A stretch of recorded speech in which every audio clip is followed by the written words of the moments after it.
You know, it's opening morning here in Texas. Opening morning is always finding us when the Texas season opens up here at the Windlet Ranch, and we always have a lot of fun when we're up here. A lot of gossiping, a lot of lying, a lot of storytelling. Go play golf, and you know, a couple times. But for me, it really becomes more often than not about testing some new products. This trip, I'm going to be hunting with the new Smith Wesson 350 Legend handgun. I'm really intrigued by this handgun. You know, handgun hunting has been a passion of mine for a long time. The 460s, the 500s, the 44s, and a variety of other calibers that are in that lineup, all designed for handgun hunting. For 15 years, I've just kind of been enamored by them, and I hunt several times a year with handguns. This 350 Legend is going to be an intriguing and an interesting story to kind of watch unfold as we talk about it, how the handgun sets up, how it performs, talking about the ammunition, why it was developed. I mean, it's an X-frame handgun that kind of falls in the same line as the 460 and the 500, but performs totally different. It's very pleasant to shoot, very flat shooting. You know, for medium-sized game, I think it's going to be pretty dynamite.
We had a good morning. We didn't pull the trigger, but that's not always going to happen. You know, sometimes you're going to go hunting and not see a deer. Sometimes you're going to see 20 or 30, depending on where you're hunting. We did have a pretty good buck this morning, kind of come in by this rub that's out there, work his way down on the creek. I wanted him a little closer with open sights for me, and he just kind of got a little nervous and fittered off. And we didn't see anything else after that. Not sure whether we made too much noise getting in here. The deer didn't move. I mean, those are the questions you always have when you wrap up a morning hunt, or any hunt really. So we're gonna go back. Hopefully Clark has made us breakfast, some pancakes or some little smokies, or maybe some eggs, whatever it may be, and make a plan. But I'm sure we're coming back here this evening. This is pretty good setup.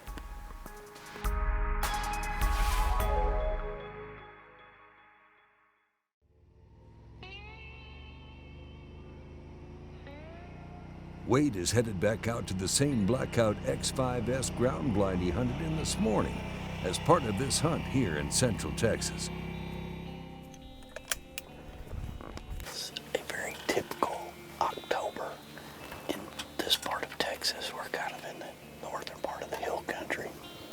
It's probably 90 degrees, maybe 87 if we're lucky, which means it's about 105 inside the pop-up. But this is a perfect setup for later in the day as these shadows get all across this creek bottom right here. These deer should kind of filter out and around through this. There's some acorns that God said falling over here, and there's a big field they feed in. We got some record crack wild berry blocks kind of out in front of us to try to stop them. And while it's hot, we're hunting. It's gonna be fun. We've got the 350 Legend by Smith Wesson. It's a big X-frame, heavy handgun, made under the same feeling of a 460 and the 500 in that X-frame model. But this 350 Legend, nowhere near its recoil type feel, nowhere near the speed and the distance capabilities in the sense of what people think of a traditional handgun. But when you look at the 350 Legend, it packs a wallop. It's got a lot of great characteristics. The Smith & Wesson 350 Legend fires the world's fastest straight-walled hunting cartridge with 20% less recoil than a .243 Winchester and 20% more penetration. The Smith & Wesson Model 350 is specifically designed for medium-sized game and whitetail hunting. You can learn more about the Smith & Wesson Model 350 by visiting smith-wesson.com. Evercalm is something that is one of the three main scents that I like to use in the deer hunting lineup of products from Conquest Scents. From the Evercalm standpoint, I'll use a stink stick like what you see hanging up here a lot, or I'll use what looks like a deodorant bar and you can rub it on your feet. So regardless of how you play the scent control or the scent attracting game, Conquest Scents has a variety of products to help you find success.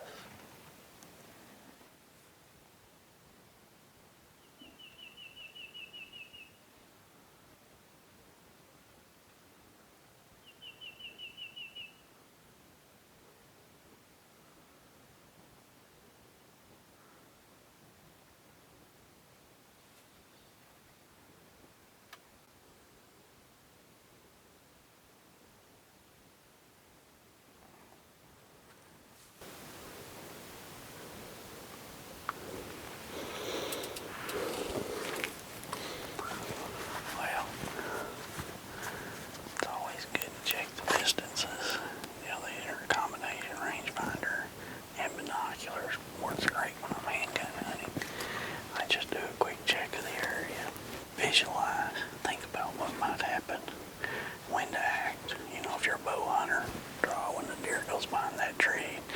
You know, what you can get away with. There's just, you know, playing those scenarios out. It's like practicing in a lot of ways. I talk about that a lot. I mean, it's just what I do, what I've always done. And sometimes practice helps pay off. Sometimes we just screw it up. You just never know.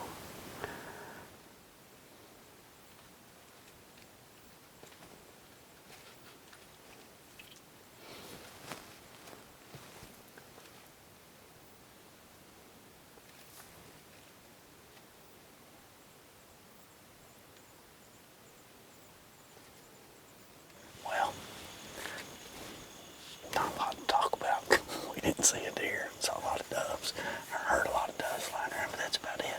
You know, that's going to happen in hunting. You're not always going to see stuff, so still got confidence in the spot, still feel good about it. We saw a good buck here this morning, but we literally saw nothing once we got in the stand. We did jump 2 does when we were getting to the stand, but I mean, that was 5 o'clock, and you know, we hit magic hour, didn't see anything, so that just happened. So now we're gonna bail on out of here. Clark's supposed to be cooking us a pretty good dinner tonight, some shrimp and French fries, and we'll go tell lies and give them a hard time because we saw no deer. It's their fault.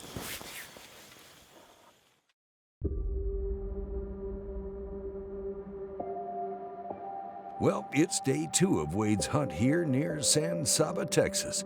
He's hunting with the new Smith & Wesson Model 350 revolver.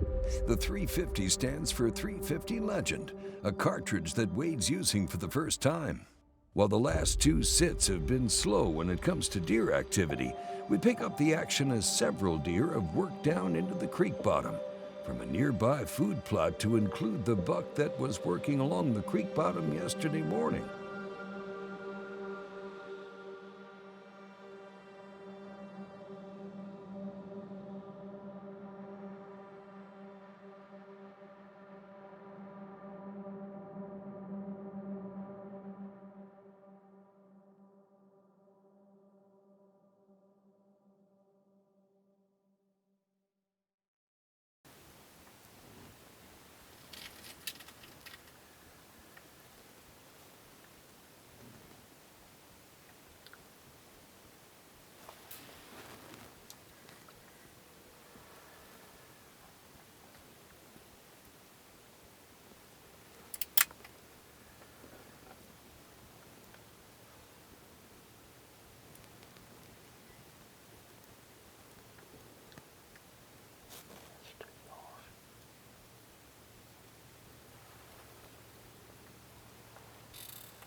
yards. I started hitting on that block, but he was facing right at me. I just don't like that shot unless I've really, settled in and trying to get moved into position with all those does and that other little buck that were over here. They saw me, heard the gun cock. I moved at the wrong time. Rookie mistake. And a lot of the deer took off and went that way. Well, obviously that deer wants to bed back there, but he still wanted to get some more of that block, and he hung out up here and kind of milled around. He circled us out there. He gave me a couple of broadside shots at 50 to 60 yards. That stealth cam is right at 40 out there. And, with a red dot or scope, I'd probably take that shot with open sights in this 350 Legend that I don't have a ton of experience with. And I would have had to switch a little more. I chose not to take the shot. I need to practice more at 50 and 60 yards with this gun to get more proficient with it on open sights to be able to, in my opinion, take that shot. I had really confident in the 35 and the end range. I just wasn't confident that, what I have done and what I've practiced with this gun put me in that situation. And I've done this long enough that I've made the mistakes of pushing those shots. I think I'll probably go down to the range and shoot some more at the 50-yard range. Understand my sight setup, understand what this 350 Legend is going to do, because that's a big part of this hunt. This is a cartridge I have no experience with. I've studied a lot on the ballistics and what it should do and what it shouldn't do, and I wasn't willing to risk that shot. What a cool encounter. The deer, when he left, he went out the same spot he went out yesterday, same trail, same thing, raised his tail, waved at us, gave us a look on the hill, went up the hill. I can say this one's on me, and we'll go on down the road, and it might be personal now. We may have to figure out how to get that deer right there, because he's put on show for us. That was, if you like to deer hunt, that was a heck of an encounter.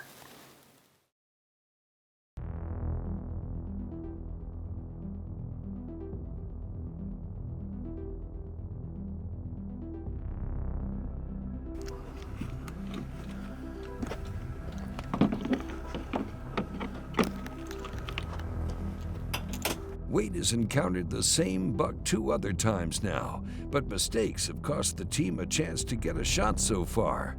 Will this time be different?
I mean, that was as good as it was going to be when he was settled in. As soon as I got that gun, it's like, whew.